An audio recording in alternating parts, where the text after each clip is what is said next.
셀트리온 지난해 역대 최대 실적, 하지만 소폭 상승세에 그쳐 22년 실적이 중요하다. 오늘 실적 발표와 함께 셀트리온 플러스 2.93% 상승, 헬스케어는 2.48%, 제약은 5.75% 상승세를 보였습니다. 실적 발표에도 불구하고 거래량이 늘어나지 않고 있는 모습이 연출이 됩니다. 셀트리온은 역대 최대 실적이긴 하지만 실적의 성장세가 둔화되는 모습이 연출이 되었죠. 그리고 어느 정도는 예상된 실적이었다는 측면에서 주가의 상승세는 막판에 좀 밀리는 상황이 나타나고 말았습니다. 주천의 셀트리온 분석 시간입니다. 안녕하세요, 주천입니다.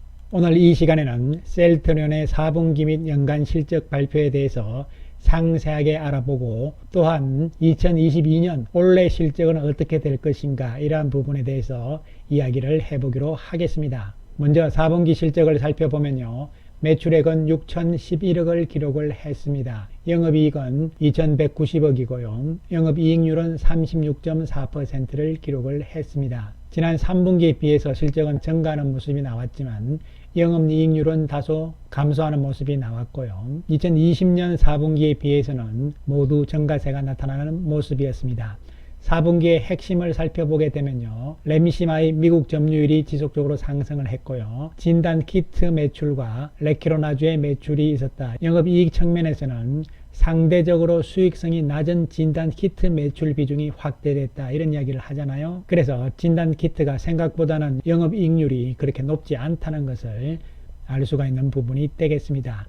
한편 연간으로 살펴볼 때는 21년 전체적으로 매출액은 1조 8,908억이 된 것이죠. 영업이익은 7,539억이 된 것이고요. 영업이익률은 좋아졌죠. 39.9%로서 20년 연간과 비교를 했을 때는 모두 증가세가 나타나는 모습이었습니다. 특히 영업이익 측면에서는 트룩시마라든가 레키로나주 등의 고수익 제품들의 비중이 증가했다, 이런 이야기가 나오는 것이죠. 따라서 3분기 실적을 봤을 때 우리가 상당히 우려심이 높았잖아요. 그래서 4분기 과연 어떻게 될 것이냐, 이런 상황이었는데 예상을 했던 대로 안정적인 4분기 실적이 나타난 것이다, 이렇게 볼 수가 있는 것이죠. 따라서 4분기 실적이 아주 좋았다, 서프라이즈, 즉 깜짝 놀랄 정도의 큰 폭의 성장세는 아니었다고 볼 수가 있는 것이죠. 자, 그럼 좀 더 구체적으로 살펴보게 되면요, 연간으로 봤을 때는 매출액이 2017년 이후부터 해서 계속적으로 증가세가 나타나면서 역대 최대치를 기록한 것은 분명하다고 볼 수가 있는 것이죠. 자, 그럼 제품별로는 어떻게 된 것이냐 봐야 되잖아요. 제품도 다 중요하지만 새롭게 들어온 것이 진단키트 부분이잖아요. 그래서 진단키트 부분을 살펴보게 되면 전체 매출액에서 차지하는 비중이 14%잖아요. 그렇다면 진단키트의 4분기 매출액은 841억 5,400만 원이 되는 것이죠. 셀트리온은 진단키트라는 새로운 신제품이 들어옴으로 인해 가지고 매출액 증대 효과는 분명히 나타나고 있는 것으로 볼 수가 있는 것이죠. 자, 그런데 여기서 제품별로 4분기도 이렇게 쭉 살펴보시면요, 뭔가 빠진 것이 있죠. 그렇습니다. 바로 올해 최대의 관건 핵심인 램시마 SC가 빠져 있잖아요. 이미 셀트리온은 충분한 양의 램시마 SC를 생산을 해서 지금 비축 중에 있는 상황이죠. 따라서 이것이 셀트리온 헬스케어 쪽으로 넘어감으로 인해 가지고 셀트리온 헬스케어 쪽에서 실적이 나와야만 램시마 SC의 생산이 다시 들어갈 수가 있는 것이죠. 자, 그렇다면 핵심은 뭐냐면요, 원래 1분기, 2분기, 3분기 중에서 셀트리온의 매출 공시에서 램시마 SC가 포함이 된다는 것은 결론적으로 그동안 만들어놨던 램시마 SC의 재고가 다 거의 소진이 됐기 때문에 다시 생산을 시작했다는 이야기가 되는 것이죠. 그 이야기는 헬스케어를 통해서 그만큼 램시마가 잘 팔린다, 이런 이야기가 될 수가 있는 것이죠. 따라서 셀트리온의 램시마 SC에 대한 공급계약 공시가 원래 1분기든 2분기든 3분기든 언제 나올 것이냐, 이런 부분이 한편으로는 중요한 부분이 될 수도 있겠습니다. 한편 제품별로 유럽시장 점유율을 살펴보기로 하겠습니다. 유럽시장 점유율은 작년 3분기 기준입니다. 램시마가 1등을 차지를 하고 있고요, 3분기 기준으로 시장 점유율이 54%죠. 2분기 53%에 비해서 증가하는 모습이 나왔죠. 트룩시마 역시 유럽에서는 1등이죠. 33.6%를 기록을 했는데요. 하지만 2분기에 비해서 줄어드는 모습이 나타났고요. 허즈마 역시 2분기에 비해서 소폭 줄어드는 모습이 연출이 되었습니다. 그래서 미리 들어갔던 유럽 시장에서는 기존의 제품들이 경쟁 제품들이 계속 나오는 상황이죠. 이에 따라서 시장 점유율이 조금씩 떨어지고 있는 상황이 나옵니다. 이렇기 때문에 셀트리온이 중요한 것은 계속적인 신제품들이 나와야 되는 것이죠. 기존 제품들이 어느 정도 시장을 유지를 하는 가운데서 신제품들이 가세를 함으로 인해 가지고 성장을 해 나가야 되는 그러한 과정으로 가야 되는 것이죠. 어쩔 수 없는 시장의 논리라고 볼 수가 있는 것이죠. 반면에 미국 시장에서는 좋은 성과를 거두고 있습니다. 미국 시장에서 4분기 기준으로 봤을 때는요, 램시마가 22.6%잖아요. 3분기에 21.2%였으니까요. 증가하는 모습이죠. 그리고 트룩시마 역시 3분기에 비해서 증가를 하면서 25.4%죠. 허주마도 3분기보다 늘어난 1.8%의 시장 점유율을 차지를 하고 있습니다. 따라서 유럽보다 조금 늦게 뛰어든 미국 시장에서는 이제 본격적인 성장 궤도로 진입을 하고 있는 상황이다, 이렇게 보시면 되는 것이죠. 그렇다면 원래 2022년의 주력 제품이라고 볼 수 있는 램시마 SC가 어떻게 되는 것이냐, 상당히 중요한 부분이 되는 것이잖아요. 램시마 SC는 유럽 시장에서 매출 추이를 봤을 때 블록버스터 신약의 성장 속도와 유사하다고 나왔는데요. 이것은 무슨 이야기냐 하면요, 램시마 SC는 신약의 개념이잖아요. 즉 바이오 시밀러가 아니고 바이오 베터의 개념이거든요. 그렇기 때문에 신약으로 이제 비교를 한 것이다, 이렇게 보시면 되는데요. 출시한 이후에 파란색이 램시마 SC죠. 출시한 이후에 세계적인 신약과 비교를 했을 때 2분기 정도 지나고 나서는 성장 속도가 나오고 있잖아요. 출시 이후 분기별로 성장 속도 추이가 블록버스터 신약 추이와 비슷하다, 이런 이야기가 되니까 결론적으로 램시마 SC의 유럽에서의 성장 속도는 좋은 편이다, 이렇게 해석을 할 수가 있는 것이죠. 이 램시마 SC는 자가면역 질환제잖아요. 시장 규모는 계속적으로 커지고 있는 것이고요. 그 다음에 나온 것이 1차와 2차 치료제 시장 규모다. 이 이야기 무슨 이야기냐면요, 그 다음에 나오는 1차와 2차 치료제 시장 규모, 이것은 무슨 이야기냐면은 1차는 오리지널 약이고요, 2차는 바이오 시밀러 약이다, 이렇게 보시면 되는 것이죠. 따라서 자가면역 질환 시장에서 오리지널 제품들은 시장 규모가 자꾸 줄어들고 있죠. 그러나 2차 치료제인 바이오 시밀러 쪽은 계속적인 성장세가 나타나고 있다는 것이고요. 이것은 미국의 인플렉트라, 램시마잖아요. 점유율이 계속 올라가고 있다. 특히 미국 시장에서 램시마, 인플렉트라가 자리를 잡게 되면은 SC로 바꾸잖아요. 이런 측면에서 상당히 유리할 수 있다는 이야기가 될 수가 있는 것이죠. 자, 그 다음으로 살펴볼 부분들이 바로 진단 키트 부분이 되겠습니다.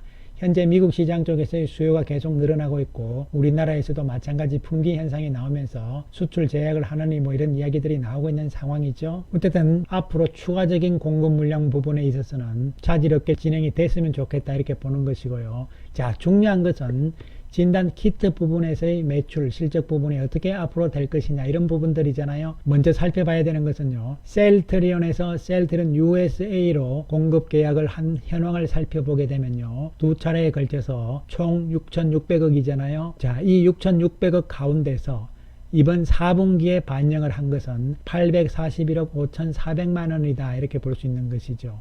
그렇다면 상당 부분의 금액들이 올해 2022년 1분기, 2분기에 반영이 될 것이다, 이렇게 볼 수 있는 것이잖아요. 자, 그런데 여기서 여러분 오해를 하시면 안 되는 것이, 요 6,600억의 개념은 셀트리온 USA에다가 넘긴 거잖아요. 그래서 요 관계는 자회사의 관계이기 때문에 연결 재무제표로 반영이 되잖아요. 그런데 그 부분에 있어 가지고 이 금액 전체가 들어오는 것이 아닙니다. 연결 재무제표에서 매출액이 잡히는 것은요, 셀트리온 USA가 미국 시장에서 얼마의 매출을 올렸느냐, 그 금액이 바로 연결 재무제표상에 나오는 것이기 때문에 이 금액이 전체가 아니라는 측면을 염두에 두셔야 될 것으로 보입니다. 어쨌든 간에 진단키트 부분에서의 실적은 1분기, 2분기까지도 기대를 해볼 수 있는 부분이라고 볼 수가 있는 것이죠.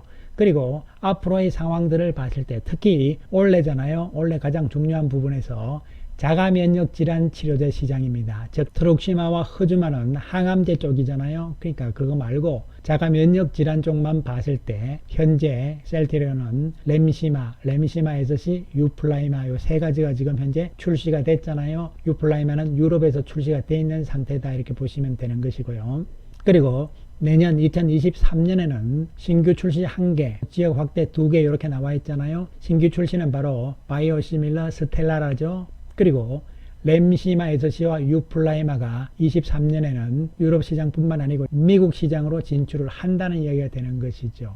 그래서 내년에 2023년에 유플라이마가 미국 시장에서 어떻게 될 것이냐, 이런 부분들은 사실 원래 유럽 시장에서 유플라이마 실적을 보면은 어느 정도 알 수가 있는 부분이 되는 것이죠. 플라이마에 대해서는 조만간 영상에서 다시 한번 설명을 드리기로 하고요. 2024년까지는 아직 멀었으니까 나중에 생각을 하는 것이고요. 따라서 중요한 것은 올해가 가장 중요하다, 이렇게 볼 수가 있는 것이죠. 특히 램시마 SC와 유플라이마다, 이렇게 보시면 되는 것이고요. 이미 램시마 SC에 대해서는 제가 영상을 이미 올려드렸잖아요. 충분히 가능성이 있다는 결론을 내린 것이고요. 따라서 2022년 올해의 실적도 충분히 기대를 할 수 있다는 측면에서 말씀을 드릴 수가 있겠습니다. 셀트리온 오늘 플러스 2.93% 상승이잖아요.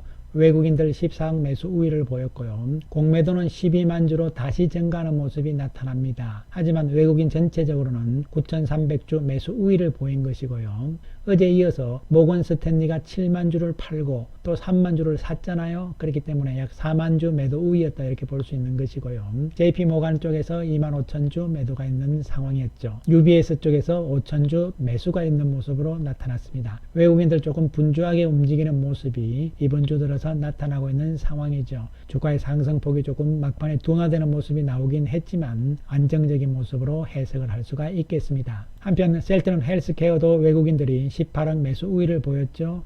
공매도는 19만 주로서 전일보다 조금 늘어난 모습이 나타났고요.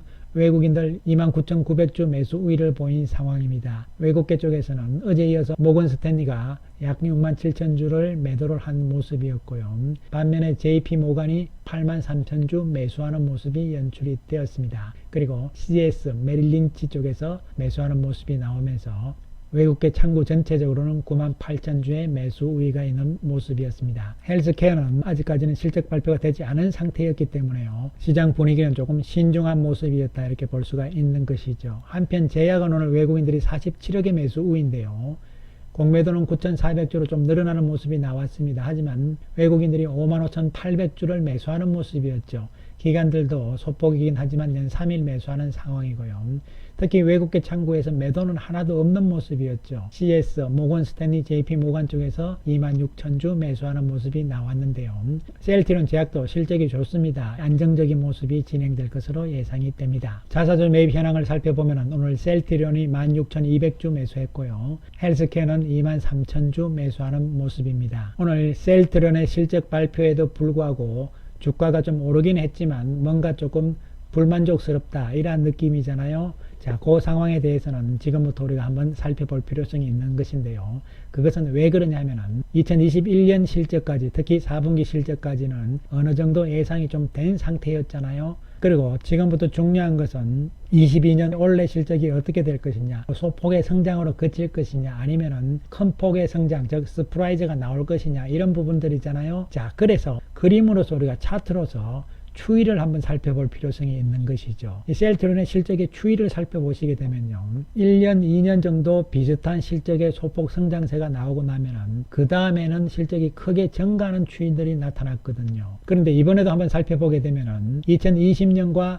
2021년의 실적은 소폭의 증가세였잖아요. 한 번, 두 번 이렇게 비슷하게 나오게 되면은 그 다음에는 큰 폭의 실적 성장이 나왔던 이러한 케이스를 봤을 때 원래도 그 가능성은 높지 않을까 하는 추세적인 흐름을 보는데요. 이것은 어떻게 보면은 사이클적인 측면이라고 볼 수 있는 것이죠. 2년 정도 비슷한 실적이 나오게 되면은 3년째 그 다음에는 큰 폭의 실적 성장이 나왔다. 이런 부분들은 글로벌 바이오 시밀러 시장의 주기와도 좀 비슷하다, 이런 측면으로도 한편 해석을 할 수가 있는 것이죠. 하지만 현재 단기적인 측면에서는 심리적인 측면이잖아요. 이 감리 문제에 대해서 계속적으로 부담감이 나오고 있는 상황이라고 볼 수가 있는데요. 하지만 감리도 2월 23일 날 상정이 되잖아요. 결과가 나오는 과정으로 들어갔기 때문에 악재의 소멸 개념으로 접근을 하셔야 될 것으로 보여지고요. 어저께 영상에서 충분히 말씀을 드렸습니다만요. 크게 우려할 상황들은 아니라고 볼 수가 있는 것이고요.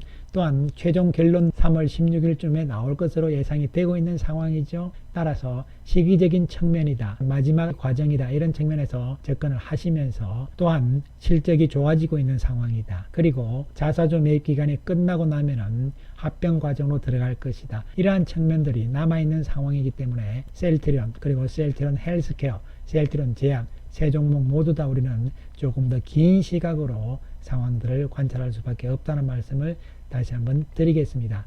감사합니다.